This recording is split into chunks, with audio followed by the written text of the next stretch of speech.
As the unforgiving glare of the CNN studio lights bore down, the stage was set for what would become the most electrifying political confrontation of the year. On one side sat Rudy Giuliani, once revered as America's mayor, now 80 years old, carrying the weight of a legacy tarnished by scandals, legal entanglements, and relentless media scrutiny. He leaned back in his chair with the kind of smug self-assurance that comes only from decades in the political spotlight. Across from him sat Congresswoman Jasmine Crockett, the 42-year-old firebrand from Texas, known for her razor-sharp intellect, fearless advocacy, and ability to dismantle political opponents with surgical precision. What had been billed as a standard policy debate was about to transform into an unforgettable political reckoning. Giuliani began the exchange with typical bluster, brushing off Crockett as just another loud voice with no real-world experience, a political upstart, more interested in Twitter likes than public policy. His words were laced with condescension, his tone dripping with arrogance. He chuckled softly, clearly expecting Crockett to stumble under the weight of his rhetorical attacks and the shadow of his long public career. But Jasmine Crockett did not flinch.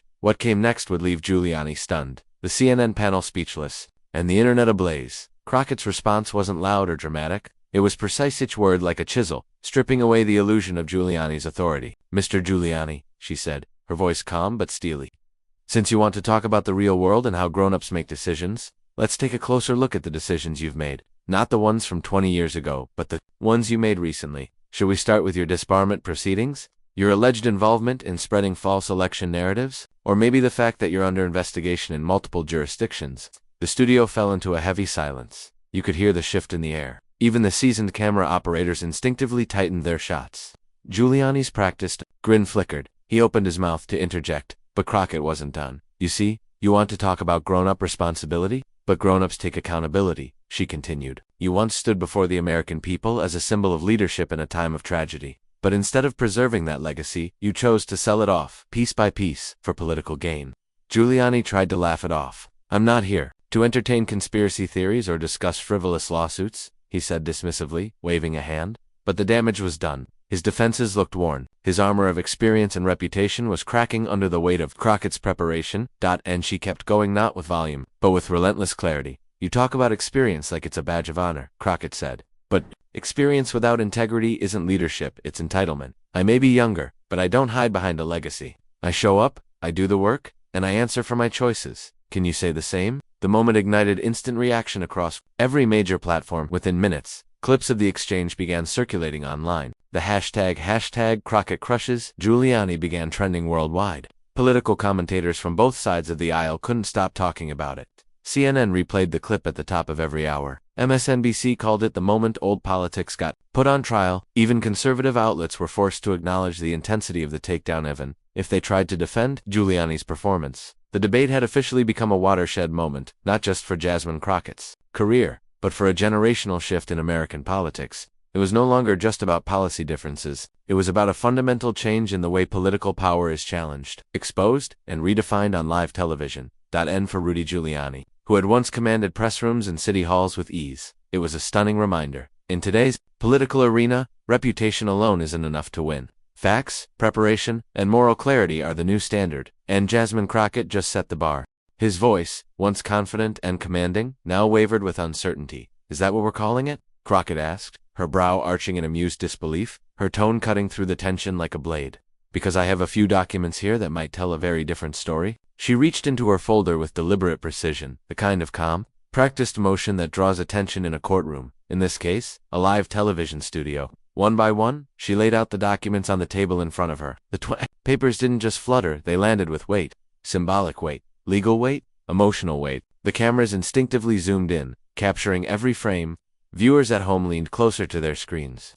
In that moment, everyone knew something was about to shift, but Crockett wasn't finished setting the stage. She adjusted the microphone slightly, looked across the table at Giuliani, and continued with the same unwavering calm that had unnerved so many of her courtroom opponents. "You mentioned real-world consequences. You said this isn't a game, that decisions here affect real people. I agree with you completely. So, let's talk about real people, Mr. Giuliani. Real Americans. And the real damage caused by decisions made in bad faith." The moderator tried again to interject, sensing the conversation was spiraling into uncharted territory. But neither of them paid him any attention. The studio had shifted from structured interview to political reckoning. Giuliani was no longer slouched with confidence. He was leaning forward now, eyes glued to the documents, as though trying to guess what bombshell was coming next. and for the first time since the cameras started rolling, he looked nervous, unmistakably nervous. "What are you getting at, Congresswoman?" he asked, attempting a casual tone, but it landed flat. The uncertainty in his voice was unmistakable. Crockett met his eyes and smiled, not with malice, but with the resolute composure of someone who had built her case methodically, brick by brick, and was now ready to lay it bare. "Oh, I think you already know," she replied, her tone sharp and surgical. "But since you've opened the door, let's step through it together." She picked up the top document and held it toward the cameras, ensuring that both the studio and millions of viewers at home could see the official state seal. "This is a disciplinary filing from the State Bar of New York, dated just 6 months ago. It outlines the reasons for the suspension of your law license." Giuliani's jaw tightened, color drained from his face. "That was a political ambush," he said sharply. "A partisan attack because of my connection to President Trump." "Really?" Crockett tilted her head. Her voice was calm, almost curious, but there was fire beneath it, because according to the filing, the suspension wasn't about politics, it was about ethics. Specifically, it says you repeatedly made false statements in court filings and public appearances regarding the 2020 election, statements for which no credible evidence was ever provided. She looked up again, locking eyes with him. "Now, as someone who once served as a federal prosecutor, I'm sure you understand the basic principle that legal claims require evidence, right?" "I stand by what I said," Giuliani muttered, but his voice had lost its edge. "I'm sure you do," Crockett replied, voice steady. "But here's the problem. You also just told this audience that justice should be blind, that public officials like you and me should be held to the same standards as everyone else. Yet the moment you're actually held to those standards, suddenly it's a witch hunt." The moderator opened his mouth again, but Crockett lifted a finger with surgical grace. "With respect, I'm not finished." She reached for another document. "This," she continued, "is an excerpt from the January 6th committee's final report. It outlines your actions leading up to that day, calls you made, inflammatory statements you encouraged, and the role you played in pushing the false election narrative that helped incite one of the darkest days in American democracy." Hands now trembled slightly on the table. He tried to gather himself. "I was doing my job representing my client, your client," Crockett repeated slowly, letting the weight of those words sink in. "The same client who, according to multiple sources, still owes you millions in unpaid legal fees. The same client whose false claims you repeated again and again, knowing." There was no evidence. The room was now completely silent. Even the faint hum of studio equipment seemed to disappear beneath the weight of what was unfolding. Every camera in the room was locked on the two of them. No one moved. No one breathed. "This isn't just about partisan politics," Crockett said. "It's about credibility. It's about integrity. It's about whether the people who preach about law and order actually live by those same principles, or whether they simply weaponize the system for personal and political gain." She leaned slightly forward, the light catching her face in a way that made her expression impossible to misread. "So let me ask again. Do you believe in accountability, Mr. Giuliani? Or just in power?" The only sound was Giuliani's quiet, audible swallow, followed by a long pause. And for the first time in his long and controversial career, America watched Rudy Giuliani run out of words. The cameras rolled in absolute silence, capturing every second of what was becoming one of the most uncomfortable reckonings in televised political debate. Even the most seasoned political correspondents in the room seemed visibly just by the content of Jasmine Crockett's words, but by the surgical precision with which she was unraveling Rudy Giuliani's credibility. Her voice, steady and clear, took on the sharpened cadence of a seasoned prosecutor delivering the final blows in a closing argument. "But here's what truly disturbs me," she said, her tone shifting slightly, not to soften but to cut deeper. "You came here today not to have an honest discussion, not to debate policy, but to posture lecturing me about experience, about toughness, about making real-world decisions. Well, Mr. Giuliani, your decisions have had real-world consequences, too, haven't they?" The room held its breath as she pivoted smoothly, her voice lowering in volume but rising in power. "Let's talk about Ruby Freeman and Shaye Moss," she continued, each syllable heavy with righteous weight. "Two ordinary citizens, a grandmother and her daughter. Public servants, election workers in Georgia who were doing their civic duty in 2020, and what did they get in return? You dragged their names into the national spotlight, made them targets, falsely accused them on national television and at press conferences, with zero credible evidence." Giuliani attempted to interject, but she didn't let up. Her voice rose, just enough to assert dominance without losing composure. "These women received death threats. They had to leave their homes. Ruby Freeman went into hiding. Shaye Moss was afraid to even use her name in public anymore. Their lives were shattered by you." The camera zoomed in on Giuliani, whose previously defiant posture was now a slouch of defeat. His hands fidgeted in his lap, his face flushed, no longer with confidence, but with discomfort and the weight of public accountability. "You say you understand consequences?" Crockett asked, eyebrows raised. "Then let's talk about what happened when those women sought justice. They sued you for defamation. And when that moment came, when you were asked to stand behind your words with evidence, what did you do? She paused. The silence in the studio now louder than any applause could be.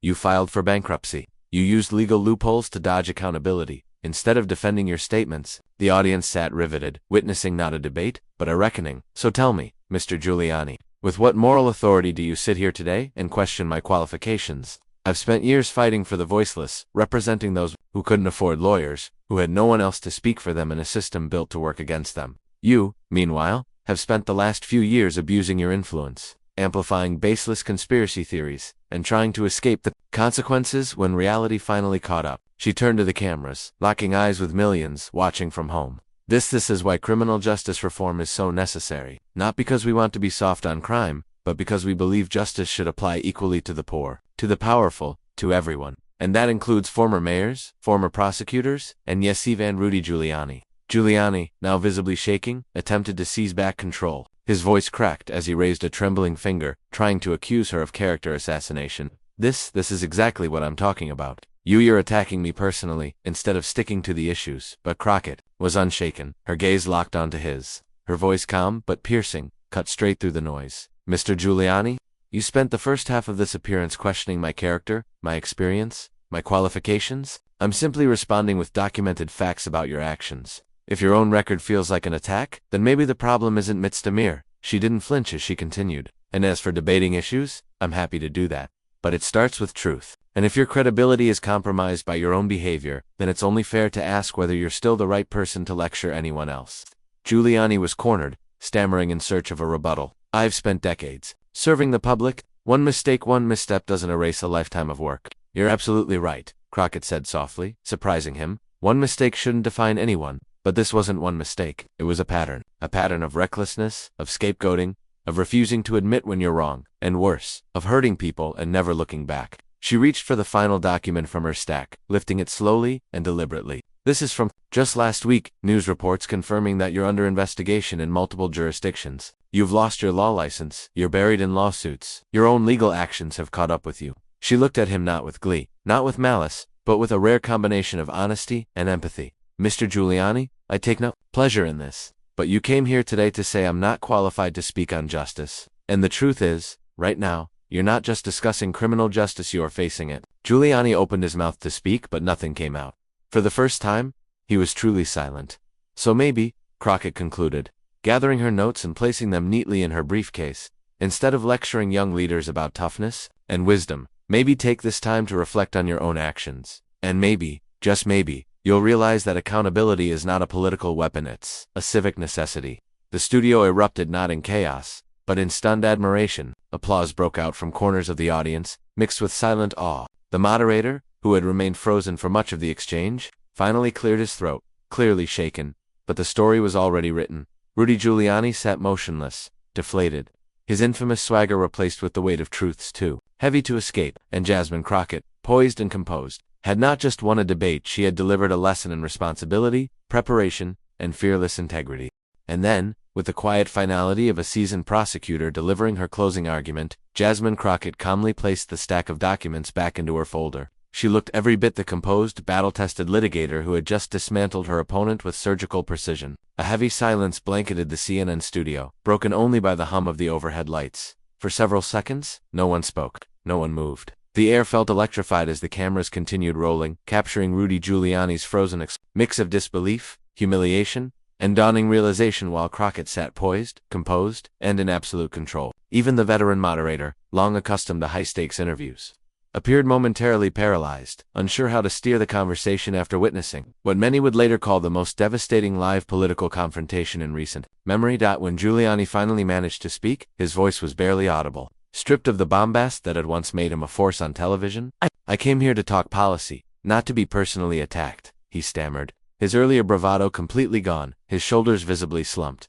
Crockett leaned forward, her voice soft but unyielding. Mr. Giuliani, with all due respect, you began this conversation by questioning my qualifications, my record, and my experience. I responded not with insults, but with documented facts. That's not a personal attack, that's accountability. The clarity of her response echoed through the studio. A few members of the audience who had earlier nodded along with Giuliani now stared down at their laps, unwilling to meet Crockett's gaze. The few voices who had cheered him on were now silent, realizing they had witnessed a rare kind of political moment, one where intellect, preparation, and integrity triumphed over bluster. The moderator, clearly trying to regain control of the program, attempted to shift the conversation back to neutral territory, asking about specific policy proposals. But it was too late. The tide had irrevocably turned. Giuliani's answers became rambling, defensive, incoherent at times. His authority, once taken for granted, had been stripped bare. In contrast, Crockett's responses were sharp, measured, and commanding. She was no longer the guest. She was the moment. Within minutes of airing, the internet exploded. Social media platforms became a battleground of praise and stunned admiration. The exact clip of Crockett pulling out her documents and systematically dismantling Giuliani's record began circulating at lightning speed. The hashtag Crockett destroys Giuliani surged into the top trending slot on Twitter in less than 30 minutes. TikTok lit up with edits of the most searing lines, while Instagram Reels looped her calm takedown over and over. One tweet that gained over 200,000 likes read, "Jasmine Crockett didn't raise her voice. She raised the standard. That's what leadership looks like." Another featured before and after screenshots of Giuliani with the caption, "When arrogance meets actual preparation." Conservative commentators rushed to Giuliani's defense, trying to reframe the interview as a setup. But even among right-leaning circles, cracks appeared. A Fox News contributor conceded, "Whatever your politics, you can't deny Crockett came ready. She didn't just spar, she commanded the ring." On TikTok, younger audiences praised her poise and her refusal to be rattled. "This is how you clap back without raising your voice." One user commented, "No yelling, just receipts." Democratic leaders quickly recognized the gravity of what had occurred. What had started as a typical Sunday morning political segment had evolved into a defining moment for a rising star. Crockett, who was already seen as a bold and articulate voice, was suddenly being spoken of as presidential material. Senate Majority Leader Chuck Schumer's office issued a statement within hours. Congresswoman Crockett just reminded America why truth, preparation, and poise still matter. She exemplifies the next generation of leadership. On the Republican side, there was quiet panic. A senior GOP strategist speaking to Politico, off the record, admitted, Giuliani walked into that studio thinking he'd intimidate some young congresswoman. Instead, he ran into a former prosecutor who made him look like an amateur. This is a wake-up call for all of us. Meanwhile, law professors and legal analysts hailed the moment as a textbook example of how to dismantle a bad faith actor using only facts and logic. Harvard Law's Lawrence Tribe tweeted, "Crockett didn't just defeat Giuliani, she disqualified him. Legally, ethically, morally." Analysts praised her ability to articulate complex legal issues with precision, while simultaneously exposing Giuliani's own hypocrisy and legal vulnerabilities. The momentum carried beyond social media. Crockett received hundreds of media requests, thousands of new campaign donors, and widespread calls for her to take a more prominent role in the Democratic Party. She wasn't just having a moment, she had entered the national stage as a political force. For Giuliani, the fallout was brutal. His own supporters began questioning his preparedness. Commentators who once celebrated his media savvy now criticized his arrogance and lack of readiness. The political world had watched him crumble not in a courtroom, but on live television, in front of millions, taken apart not by a scandal or investigation, but by a woman who came with nothing but facts. In the days that followed, newsrooms replayed the interview over and over. MSNBC's Rachel Maddow called it a generational shift in political communication. CNN ran the segment again in prime time. The New York Times devoted an entire editorial to the meaning of Crockett's performance. Headlined, "When the Truth Shows Up Prepared." More than a week later, people were still talking about it. And in political science classrooms, communication seminars, and law schools, the Crockett-Giuliani interview was being dissected frame by frame as a masterclass in composure, preparation, and the kind of accountability the public had been demanding for years. Jasmine Crockett had arrived not just as a congresswoman, not just as a former prosecutor, but as a defining voice in modern American politics. And most importantly, she never flinched, never backed down when confronted by an old-school political heavyweight trying to intimidate her with bluster, legacy, and volume. That courage, combined with airtight preparation, became a national talking point. Across America, citizens saw something rare, an elected official who refused to be cowed by name recognition, who responded not with emotion, but with precision, and who held her ground without lowering her standards. For Jasmine Crockett, the impact was meteoric. While some had seen her as just another rising Democratic voice, insiders in the party began whispering a different tune. Talk of her national potential became serious, no longer vague praise, but strategic conversation. Her name began circulating in quiet rooms as a potential vice presidential candidate. For voters disillusioned by theatrics and tired of empty slogans, she represented something tangible: preparation, substance, and integrity. For Rudy Giuliani, however, The fallout was swift and brutal. The man once lauded as America's mayor now became a cautionary tale, a stark reminder of how quickly public trust evaporates when reputation isn't backed by principle. Clips of him sitting stunned and wordless as Crockett dismantled his credibility circulated across every major platform. The footage became more than just viral. It became historic, shared, studied, and referenced as a symbol of political downfall. Newspapers ran brutal op-eds and analyses. The New York Times dubbed the confrontation the final act in Giuliani's tragic descent, while the Wall Street Journal editorialized it as a painful lesson in how legacy means nothing in the face of well-prepared scrutiny. Public opinion shifted almost overnight from weary skepticism to outright rejection. Giuliani's defenders tried to spin the moment as ambush journalism, but the documents Crockett brought, the poise she displayed, and the facts she outlined, made that defense collapse under its own weight. Academics seized on the moment. At universities across the country, communication professors added the interview to their curriculum. It was dissected in political science classrooms, law schools, and media training programs.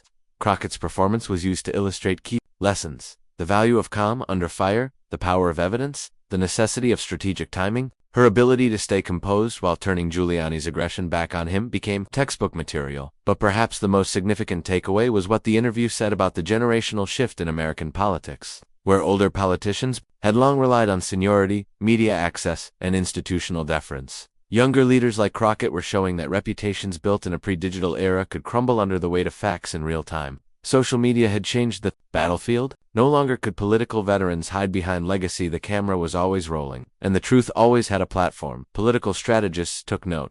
Crockett's method wasn't based on theatrics or outrage. It was built on meticulous research, courtroom-like delivery, and moral conviction. Her refusal to respond to aggression with aggression, and her commitment to staying on message without getting rattled, gave young candidates a new blueprint. And it wasn't just Democrats taking notes. Many young Republicans, independents, and third-party hopefuls began studying her tactics as well. She didn't win the moment by outshouting her opponent. She won by outpreparing him. As the news cycle moved forward, one truth remained undeniable: the rules of political engagement had changed. Legacy and name recognition were no longer shields. Empty posturing, once rewarded, now risked public ridicule, and Jasmine Crockett's performance proved that the electorate, weary of political theater, was ready for something real. The Giuliani interview marked a turning point. It wasn't just a viral moment or a trending hashtag. It was a declaration. The next generation of political leaders would not play by the old rules. They would come with receipts, with records, and with purpose. And for every young leader watching that interview, especially women of color, it offered more than inspiration.